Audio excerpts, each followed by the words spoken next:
Hi both. Sarina, obviously, it's knockout football. It's Sweden next. Top in a group with Germany, undefeated in a year. Just how difficult a game is this going to be, and what kind of game are you expecting? I expect a very competitive game where it's very hard to predict the outcome. And of course, they've had a very good group stage series, like the 3 wins they had. But I think we are in a very good place too, and we're ready to go. So hopefully we can show that tomorrow. Question for Lucy. I wanted to ask about a teammate of yours, Johanna Rytting-Kaneryd. She's been taking a lot of steps over the past few years. How do you stop her, and what's been your impression of her over the last season? Johanna's actually probably the person I get on best with at Chelsea, one of my best friends there. And obviously play next to her as well, and I play next to Natalie Bjorn, so I'm very familiar with the both of them. They've both had fantastic tournaments so far. I think the thing with Johanna is probably her mindset. She's something that people say about myself, very competitive. This girl is very competitive as well. And yeah, I think I've seen it this season at Chelsea, and then she puts on a Swedish shirt and she's the same. I think she'll run through a brick wall for her team. But yeah, how to stop her, I think she's hopefully on the other side to me. But yeah, I mean, she's a pacey player, been done really well. But I think, if we stick to our jobs and our roles, I think we'll be able to do a good game against her as well. Thank you. Can we go to Katie at the BBC, please?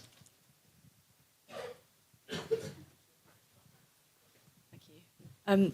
Hi, Sarina. Hi, Lucy. Lucy, I just wanted to take you back to the last time England played Sweden at a major tournament, of course at Bramall Lane, that 4-0 win. What are your memories of that day, that goal, and do you think it's something that maybe the Swedish players will still be smarting from? I don't think so. I mean, I guess because we've played them since then. We've played them more recently. Last summer, we played them in the Nations League twice, obviously in England and in Sweden. I think that the team that we played against in Sheffield and in the Euros, both for Sweden and for England, teams are very different, moved on a lot. But yeah, I guess for us it's a very nice memory to look back on, but we hardly can analyse that game because it was so long ago. And I think for Sweden, they're a team that do really well in tournaments.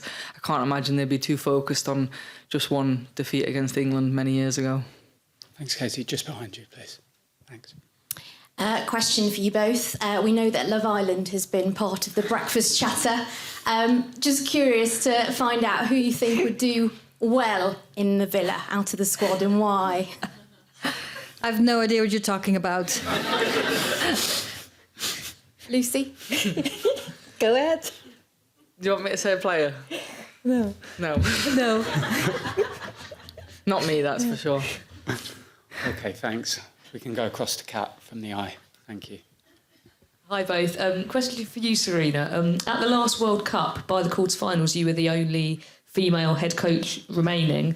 This time it's 50%. Is that a good number? Could it be more? What are your thoughts on that? Well, I think what we're all working on is that we hope that more female stay involved in football. We want girls to play football. We want every girl, every woman having the opportunity to get involved in football in whatever role that is, and also in coaching. And we have to push hard. I think we're moving into the right direction, but we still have to keep moving to keep having these opportunities and not destroying men who are in the women's game. Also have played a tremendous role. Thank you. Thanks, Kat. Kit from the Times. Hi, both. A question for Lucy. We know that Lioness's success has been really important for the growth of kind of the entire English women's game, obviously mainly from Euro 22, but also the World Cups and London 2012. I know it's not your job as players to kind of just grow the women's game, but do you almost feel that responsibility to keep having the success and keep reaching the finals to make sure that women's football does keep growing? Yeah, but I guess every single player that puts on a shirt in this tournament probably feels that. I can imagine the Swiss team feel that because they're the home nation. Every other team wants to replicate what England did, what the Netherlands did before us, and really boost women's football. And we know that success comes from that.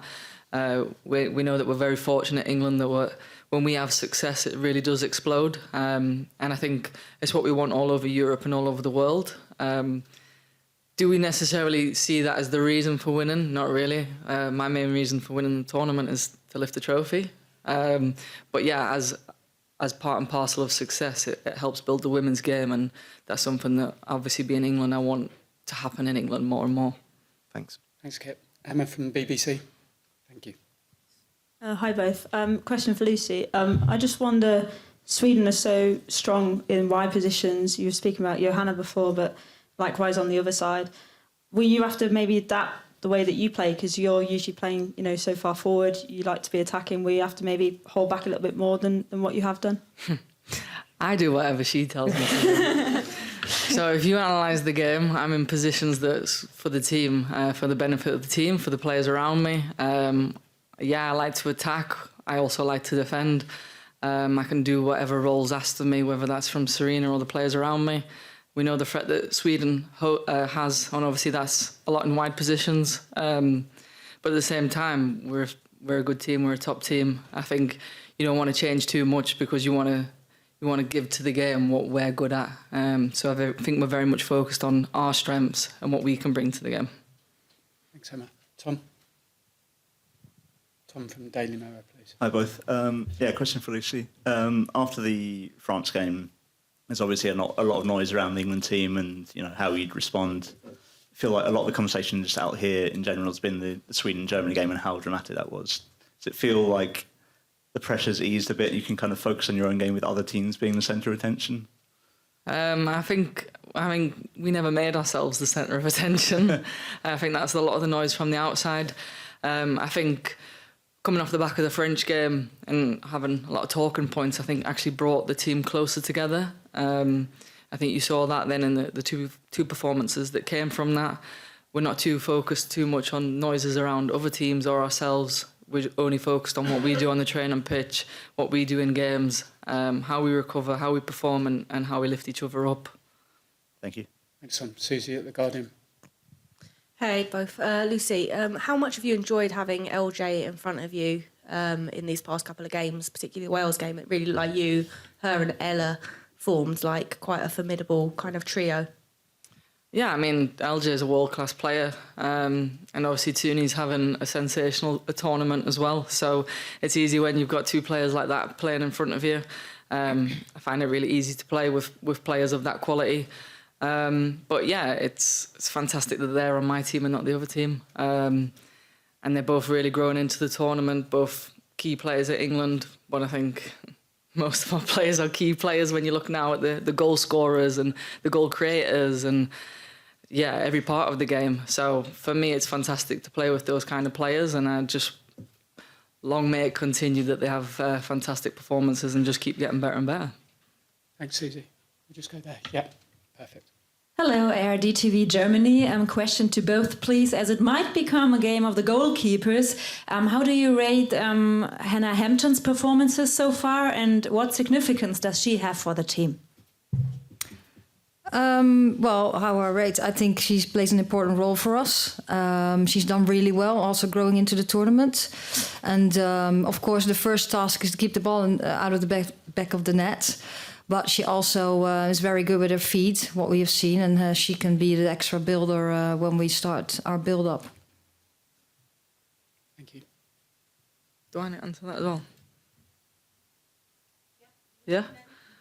Yeah, I mean, like what Sarina said, she's a very important part of this team. I think she's definitely built with confidence as the tournament's gone on. Arguably, probably the best goalkeeper in the world with her feet. You saw that with the pass that she played for LJ's goal in the second game. But yeah, there's still a lot more to come from Hannah. She's a very young goalkeeper, and she's already doing fantastically well, especially starting her first tournament.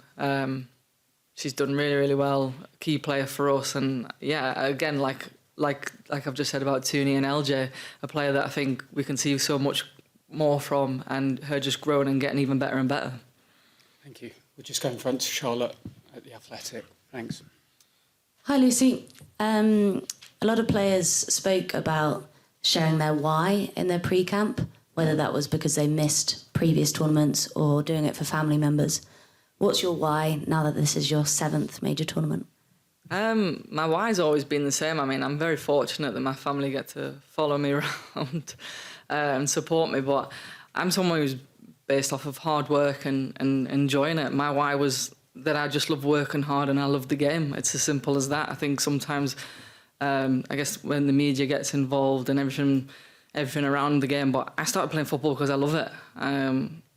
That's literally it. And when I loved it, I wanted to work hard. I had a picture of myself up it was actually against Sweden in 2019, of being absolutely exhausted at the end of that game, because I will give anything and I will give everything when I play in an England shirt. And I wanted all the girls to know that that's my why, is to give everything for this team, because I just love playing for England so much. Thanks, Lucy. Thanks, Charlotte. We'll go to Aisha from Haters at the back. Thanks. Hi both. We heard from Leah yesterday. She was talking about how much of a competitor you are, Sarina. She said even with darts, you're a fierce competitor. Not really. I wanted to hear a question for both of you. Who is the best at darts in the England camp? Well, I know I'm not. Me neither. No. Lauren Hemp. I think Hempo's really good. Leah's got her own darts, so that says it all. And her mum. And her mum as well. Players, I think it's... I think Hempo. Hempo and Leah. Nice. Aggie tries to be the best and Jess Park, but didn't think they were really close. They play the most. Yeah. And our kit woman, she's very good. Yeah. Thanks very much. Can we go to Rob Harris at Sky News, please? Rob, just put your hand up. Thanks so much. Hi, Sarina. First to you. A lot's been made of the proper England. Is that in part a way of maybe taking the focus of tactical discussions? Is it a way of not giving anything away? And do you need a different approach with more layers, do you think, to combat Sweden? And Lucy, what have you made of the proper England discussion? Is it a way of sort of focusing minds? You first. No, I'll go. It's no, proper England is like a bit who we are and what we want to show, and of course that has to do with our tactics, how we want to play, but also our behaviours. We want to how we want to support each other together, work really hard, and of course play to our strengths too. So yeah, when we do that, I think the chance of winning is the highest. Yeah, I think we've never negated tactics or anything else that comes with the game with the term proper England. I think it was more the fact that we've said again, we're a new England, a new team, and what was meant by that was we had a lot of younger players and new players who have very different experiences of playing for England compared to the likes of myself, where we know that England used to have to dig deep all the time. Always, like 2015 was the first time we beat Germany. That's insane to think of right now. But England in the past, it was, you have to dig out performances and you are maybe the underdog, you're not the favourites. Whereas this England team has developed, football has changed. Obviously, we're a very talented team, a lot of technical ability, tactics, all that comes in the game, but we don't want to ever forget that we are England, we are proper England, and if push comes to shove, we can win a game in any means possible. Thank you. Can we go to back row, Tara from the Daily Mail? Thanks. Hiya. Question for Sarina. We heard a lot from Chloe Kelly yesterday about the importance of substitutes, and I was wondering how important you felt that strength in depth was as the tournament kind of progresses.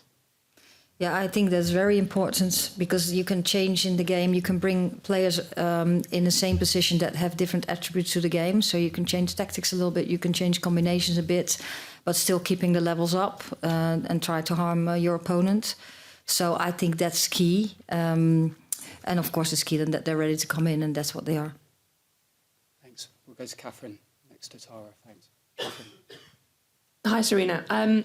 I think Sweden have put in the most crosses of any team at this tournament, and when you played them a year ago in Gothenburg, it felt like they were kind of crowding the box and getting a lot of players in and around Hannah Hampton and trying to be quite physical against her.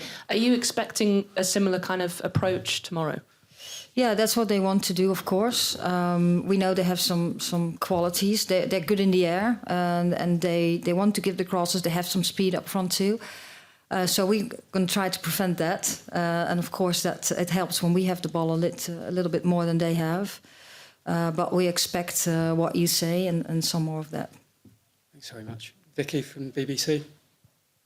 Hi, Sarina. Can I just check, is everyone available for tomorrow? Yeah, everyone Great, is available for tomorrow. Thanks, Vicky. Holly from Daily Mirror.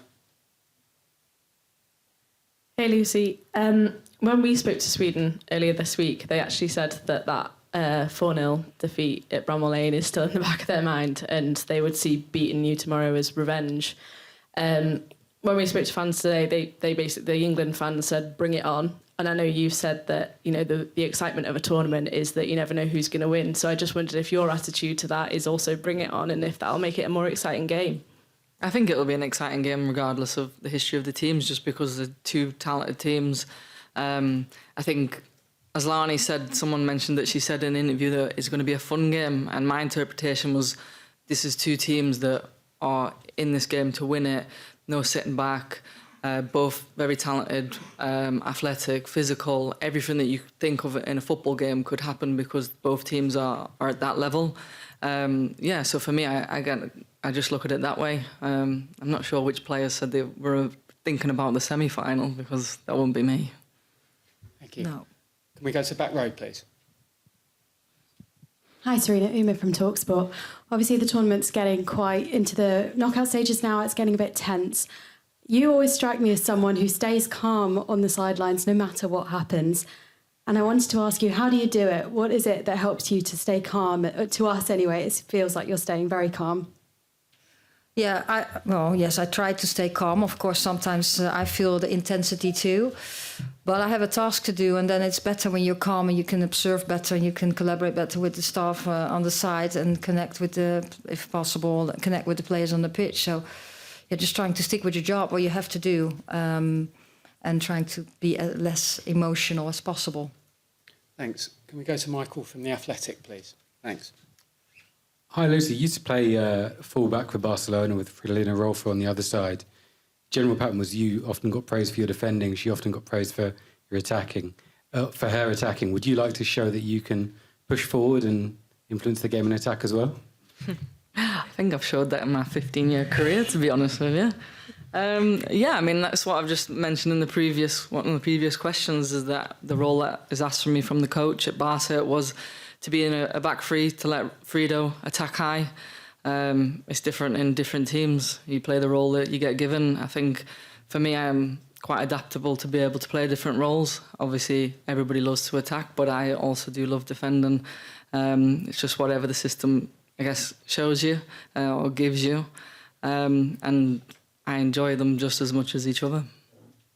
Thanks, Michael. Final question from Anton at Sky Sports. Hey, Lucy.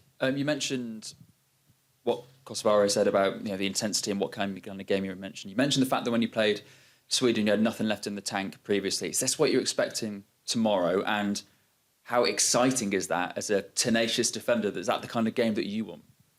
Yeah, I think it's the kind of game that both teams want. And I mean, any top player in the world wants to be playing in the big games. I think for me, it's probably the most exciting quarter-final because the teams are so full of confidence, quality. I mean, I'm not sure about the rankings, but I think they're probably two of the highest ranked teams facing off against each other. Oh, France and Germany, yeah. I mean, we knew that coming into this quarter-final, it was going to be against a tough team. We obviously watched Sweden and Germany play each other. We then knew we had to win our game. These are exciting times, being in a tournament, playing against top teams. All the girls, today in training are really up for the game tomorrow, really excited for what tomorrow's going to bring. Thanks. We'll take one final question from Kit at the time. Sorry, I know you said everyone's available, Sarina, but can I check on Jess Park? Is she fully fit after, because we know she had a migraine this morning? Yeah, but she's doing better already, so she'll be available tomorrow. Thank you. It's expected. Great.